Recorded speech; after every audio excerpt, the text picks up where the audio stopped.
Far away on Sodor, the steam engines were confident, cheerful, and determined not to be bullied by Diesel.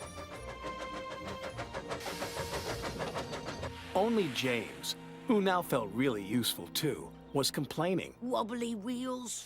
Puffy pistons? Thomas, I should have collected Mr. Conductor. James is right, little Thomas.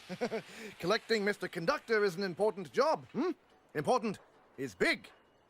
James is a big engine, You, Thomas, are small. Small, small, small, teeny, weeny, weeny. And I'm a big blue engine who knows everything. Bossy sprockets! All that steam has gone to your funnel. Hey, there they are. We'll fix their wagons. I'm not good at backing up. Me neither. What's important is to stand up on our own wheels to Diesel. Toby's right. Diesel knows that the lost engine in the legend really exists. What engine? What legend? Of an engine whose magic makes her more powerful than Diesel will ever be. That's why he wants to find her. Then we'd better find her first. Leave it to the big engines, Percy. Little engines can do big things, especially when they have nice blue paint like me. Hey, just watch what happens to that blue puffball. When Harold the Flopper Chopper flies past here. Right.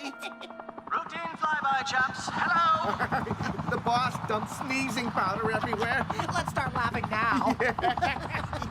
Oh, sorry, brutes. Bit of a dust-up. Love to stay and clean up. Got to go. Bye now! Did you mean to look like that? No. Neither did I. This must be Diesel's doing. Choo! Choo! Dear Mr. Conductor, where were you?